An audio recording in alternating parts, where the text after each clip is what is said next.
अस्सलामुअलैकुम, आदाब। कैसे हैं आप लोग? उम्मीद है कि आप सभी लोग अच्छे होंगे। अभी हम पटना में हैं और पटना में जिस जगह हम अभी चल रहे हैं ये है राजेंद्र नगर रेलवे स्टेशन। जी हाँ, तो अक्सर हम आपको पटना से जुड़ी हुई चीज़ें दिखाते हैं अपने ब्लॉग में। तो अभी हम जा रहे हैं बाढ़।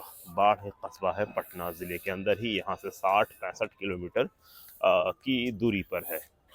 तो वहाँ हम जा रहे हैं, तो चलिए आप भी हमारे साथ, आप हमको देखें और हम आपको वहाँ की चीज़ें दिखाते हैं कि वहाँ पर क्या क्या चीज़ें फ़िलहाल एक्सप्लोर करने लायक है जो हम आपको दिखा सकते हैं। तो चलिए हम मिलते हैं आपसे बाढ़ में।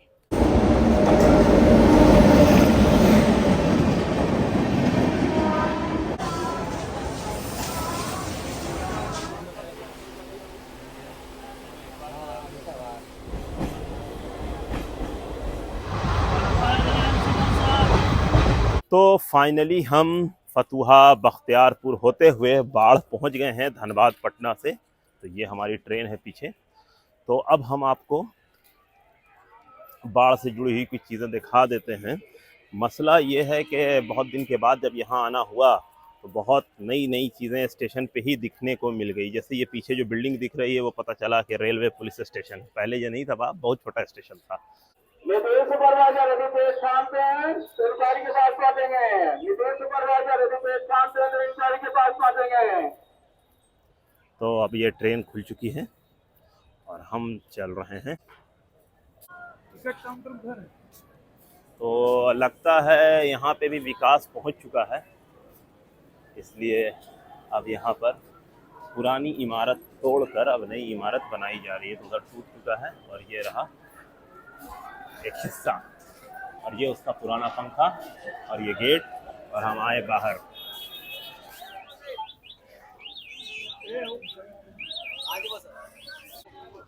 ये पुराना स्टेशन का हिस्सा हुआ करता था, अब इसे तोड़कर नया बनाया जा रहा है। पहले ऐसा था वह नहीं, बड़ा छोटा सा सिंपल सा स्टेशन था। अब इसमें विकास होगा, बहरहाल कोई नहीं।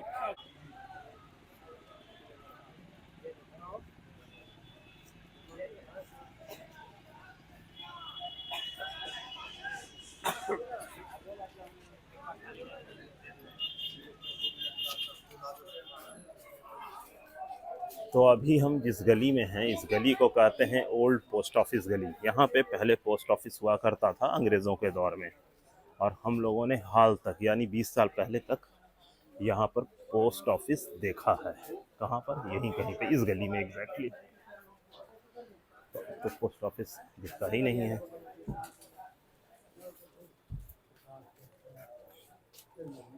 यहीं कहीं पे हुआ करता था। हाँ, यहीं पे एग्जैक्टली यहीं पर था, ये वाली बिल्डिंग।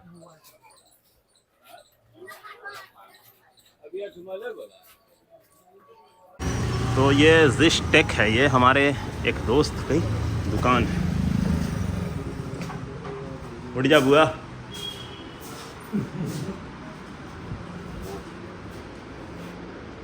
हमको तो ये नहीं समझ में आ रहा है कि दलान कहाँ चला गया। मिट्टी का नहीं है, बड़ा खूबसूरत सा दलान था। वही तो ये भी मार्केट बन रहा है, हो सामान लेगा लोग। सामुदायिक भवन था, सामुदायिक भवन से पहले यह था इमामबाड़ा।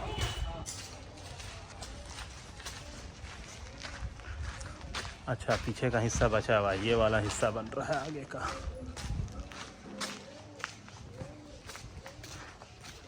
राजिक या राकिब? राजिक। बाढ़ पहुंचकर सबसे पहले मैं गया मौलाना अब्दुल समद रहमानी साहब के घर। वहां जाकर मैंने उनसे रिलेटेड आर्टिकल और तस्वीरें हासिल की। मौलाना अब्दुल समद रहमानी साहब इमारत शरिया के बानियों में से हैं और उन्होंने बाढ़ में एक मदरसा भी कायम किया। तो मैं उनके घर गया, उनके पोते से मिला, उनसे जानकारी हासिल की और उसके बाद मैं निकल पड़ा अपने सफ़र पर। रोड इतना ऊंचा आ गया, कामरान का घर तो नीचे चला गया। जो मोहल्ला आप देख रहे हैं ये टिपिकल मगह का मोहल्ला हुआ करता था, लेकिन आजकल ये शहर के मानिंद हो गया है। रोड भी पक्की, हर चीज़ पक्की। पुरानी चीज़ में बस ये देख सकते हैं आप। हाँ, ये कैसे हैं? बस अभी ये जो रोड है ये कहलाता था चर्च रोड, और ये जो खेत आप देख रहे हैं इसे लोहा सिंकर खेत के नाम पर जाना जाता था। एक ज़माने में यहाँ पर बहुत क्रिकेट हुआ करता था इसलिए, क्योंकि अब क्या होता है नहीं पता। तो और ये वो स्कूल है जिसमें मैंने पहली बार दाखिला लिया था 2 क्लास तक। इसके बाद यहाँ पे पुरानी इमारत थी वो ख़त्म हो गई, नई बन गई है। क्योंकि ये जो स्कूल है ये गर्ल्स स्कूल है, तो इसमें प्राइमरी तक की ही एजुकेशन हम जैसे लड़कों को मिल सकती थी, 3 या 5 तक उस ज़माने में। तो हमने वहाँ से केजी से शुरू किया था, और इस पोर्शन में 2 तक मैं आया था, और इधर दूसरा पोर्शन शुरू हो जाता है इस तरफ, तो इसमें जा ही नहीं पाया। तो उसके बाद फिर जीपी मॉन्टेसरी एक और स्कूल है, वहाँ दाखिला किया। यह है संत Joseph primary school, Catholic church भी है यहाँ पे, देख सकते हैं। पुराना चर्च है, 1948 वगैरह का स्कूल है। तो ये सड़क बहुत ही यादगार है बचपने के दौर से। इसके अलावा ये हम लोगों का रास्ता भी रहा है, हम लोग इधर से आते जाते रहे हैं ज़माने तक। और फिर इस स्कूल के बाद जीपी मॉन्टेसरी में गया, फिर वहाँ से प्रोग्रेसिव में, फिर हाई स्कूल बेढ़ना से मैंने मैट्रिक किया। मैट्रिक करने के बाद होता है कि आपको कोचिंग करना होता है, तो यहीं पे चंदन सर की फ़िज़िक्स की क्लासेस थी, तो वहीं पे हमने फ़िज़िक्स भी पढ़ लिया। और यही है चंदन सर की क्लासेस, इसी में चलती थी, ऊपर में मैं बैठा करता था। तो वो साल 2010 से 12 की बात है, अब हो गई है 24 मतलब तकरीबन 12 साल पुरानी बात है।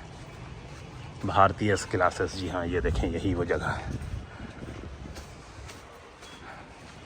अपने सफ़र को आगे बढ़ाते हुए मैं पहुंचा बाढ़ कोर्ट एरिया। जी हाँ, बाढ़ कोर्ट एरिया में मैं गया, वकीलों से बात की, और वहाँ का जो बार एसोसिएशन है उसकी पुरानी इमारत की मैंने तस्वीरें और वीडियो उतारी। इसके अलावा वहाँ पे अलग अलग दौर में अलग अलग ज़मींदार और जागीरदारों ने बहुत सारी इमारत बनाई थी, तो मैंने उसका भी कुछ फुटेज लिया, जिसमें बाढ़ क्लब और उसके बगल की कई इमारत है। इसके अलावा रेड क्रॉस सोसाइटी की भी बिल्डिंग थी, मैंने उसकी भी तस्वीरें उतारी। और इसके बाद मैं निकल गया नमाज पढ़ने के लिए अपने मोहल्ले की जानिब।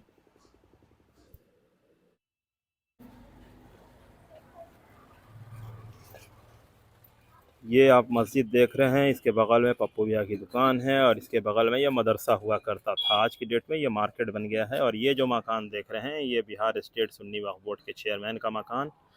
और यहाँ पर रमज़ान के मौके पे पहले बहुत ही रौनक हुआ करती थी, और ख़ास के हमारे पप्पू भैया के दुकान पे। देखिए इनका नाम है VIP बिस्मिल्लाह स्टोर, और यहाँ पे आपको हर चीज़ मिल जाएगी जो ईद और रमज़ान के मौके से चीज़ें होती हैं। तो पप्पू भैया, जो सामान कहाँ कहाँ से आप लेकर आते हैं अपना सामान, ये बताइए। कभी कलकत्ता भी चले गए, कभी दिल्ली भी, कभी बम्बई से भी कुछ लोग आते हैं तो मंगवा लेते हैं। मिसवाक बारा दिल्ली से मंगाते हैं, मरकज़ से। और ये सब मरकज़ से जो आती है तो ये बेहतरीन इसका मिसवाक होता है। बाकी तो पैकेट वाला ये सब आते हैं जयपुर से, ये सब आते हैं। वैसे कलकत्ता मार्केट ज़्यादा होता है शॉपिंग। हमारे बिरयानी चावल मसाला सब कलकत्ता मिलेगा ओरिजिनल। और रोटी और वो नान रोटी वगैरह खानी बिहार शरीफ से लाते हैं, और भी कलकत्ता बेकरी, पटना सब्जी बाग। और सेवई और लच्छा। सेवई तो लच्छा बरौनी से बनवाता है। अभी भी मेरा माल आ रहा, मोकामा पहुंच गया है, रात में बनी है, सुबह में पहुंचने वाला भी है। तो बाढ़ में जो रमज़ान के मौके पर जो मार्केटिंग होती है, 2-3 दुकान ही है बाढ़ में, 1-2 बाढ़ बाज़ार में है, और जो मेन प्रोमिनेंट दुकान वही है जिस पे अभी हम खड़े हैं।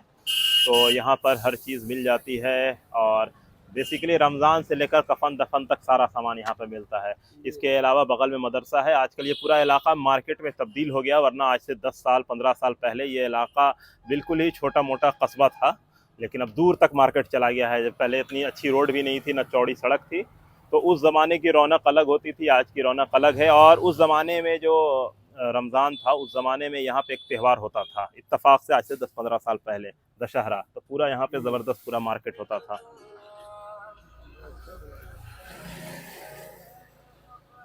मस्जिद में नमाज अदा करने के बाद हम निकल पड़े यूनुस गार्डन की जानिब। यूनुस गार्डन यहाँ पर की पुरानी ज़मींदारी रखने वाले एक साहब का मकान है। तो मैं वहाँ गया था एक काम से, इत्तेफाक से हमारा वहाँ पर काम नहीं हो पाया। फिर मैं वहाँ थोड़ी देर रुकने के बाद, ये फुटेज लेने के बाद, मैं फिर चला एक जगह, यानी गंगा के किनारे।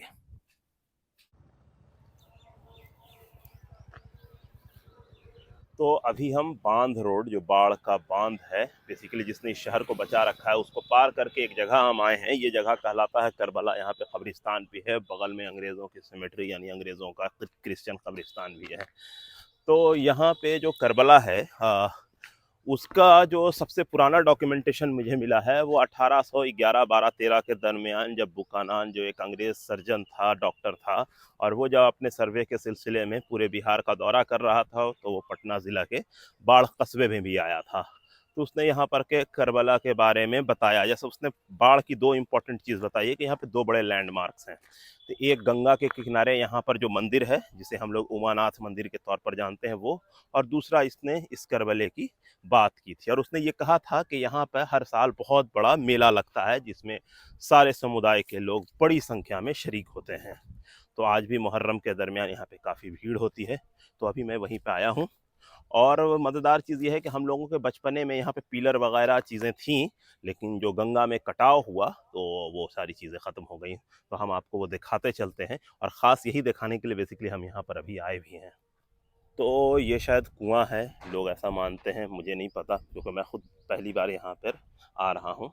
तो यहीं पे बेसिकली ये बना हुआ था, ये जो पूरा स्ट्रक्चर था यहाँ पे था, लेकिन वो जो गंगा का कटाव हुआ तो आप देख सकते हैं कि क्या हाल हो गया। नदी बिल्कुल ही पास में आ गई, और अभी चूँकि उफान नहीं है इसलिए पानी नीचे है, वरना काफ़ी ऊंचाई पे ये सारी चीज़ें आ सकती। तो और यही है, यहीं पे सीपर का आमतौर पर बाढ़ में ताज़ियादारी नहीं होती, सीपर बनता है। तो उसका जो पहलाम है वो इसी जगह होता है। और इसका जिक्र 1812 में, 1812, हाँ एग्जैक्टली 1812 के आसपास बुकानान ने अपनी किताब में इसका जिक्र किया है यहाँ के बारे में। तो ये देखिएगा, तो ये नॉर्मल एक कब्रिस्तान ही है, और जिस हाल में है ठीक है। अब इसके बारे में क्या बोला जाए, बोलेंगे तो हमारे एक दो चचा का भावना आहत हो जाएगा इसलिए छोड़ देते। बाकी सिर्फ आपको मजाक से हट के एक सीरियस बात बताते चलें कि ये सारी प्रॉपर्टी बिहार स्टेट सुन्नी वक्फ बोर्ड के अंडर में ही आनी चाहिए। और क्या हाल है वो आप देख रहे हैं। बाकी सुन्नी वक्फ बोर्ड के चेयरमैन इसी शहर के ही रहने वाले हैं, जनाब इरशादुल्लाह साहब। बाकी जो है सो है ही है। तो चलिए चलते हैं फिर। ऐसा माना जाता है कि इस कब्रिस्तान में मुग़ल शहज़ादी भी दफन है। एक टीला यहाँ पर काफ़ी ऊंचा मौजूद है। ये कुट्टी कटाया है यहाँ पे धान का, और इसको खाएगा जानवर, कोई भी जानवर हो सकता है। बहरहाल तो ये वही कब्रिस्तान है। और ये जो कब्रिस्तान है, जो आप ये वाइट घर देख रहे हैं, इसके आगे का ये जो बाउंड्री है, ये बेसिकली क्रिश्चियन सिमेट्री और बेसिकली ब्रिटिश सिमेट्री ही हुआ करती थी। अभी भी इसके अंदर कुछ मज़ारात वगैरह मौजूद हैं जो हम आपको थोड़ा नज़दीक चल के दिखा देते हैं। हाँ, जैसे ये देखें एक, और फिर कुछ इधर है कुछ उधर है। तो ये है, एक छोटी सी बाउंड्री कर दी गई है, एक रास्ता ये है। तो ये है वो, लास्ट टाइम बाउंड्री बचा हुआ था, बाउंड्री भी ख़त्म हो गया। तो ये देखें, ये है। तो ये छोटा सा हिस्सा, और फिर अब मैं चला इधर ऊपर, और यहीं पे गर्ल्स स्कूल, पुराना गर्ल्स स्कूल, और ये कहलाता है बांध रोड।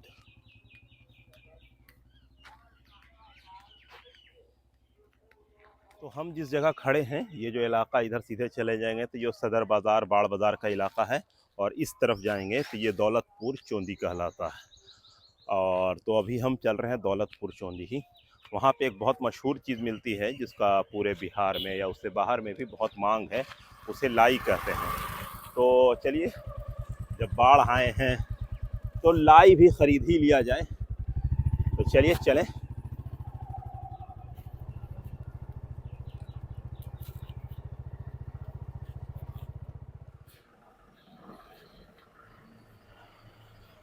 तो ये बाढ़ की मशहूर लाई की दुकान, और अब हमारे भाई साहब को आप देख सकते हैं, कैमरे में बहुत शर्माते हैं लेकिन आज नहीं शर्मा रहे।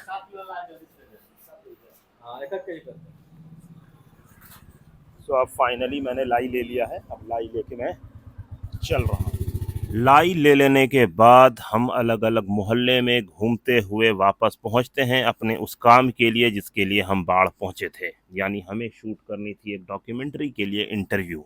तो फिर हम घूमते टहलते उस जगह पहुंचते हैं जहां पे हमें इंटरव्यू कंडक्ट करना था।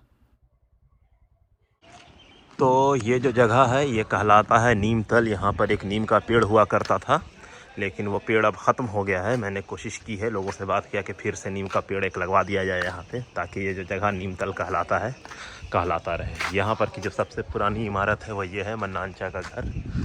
और फिर यहाँ पे एक पुराना मकान हुआ करता था, उसके अंदर कुट्टी कटाता था जहाँ गाय पलाते थे उसके लिए। तो यही सब है। और पहले ये सब पक्का नहीं था, इसे जो हो गया है कच्चा रोड था, ये इतना ऊंचा भी नहीं था।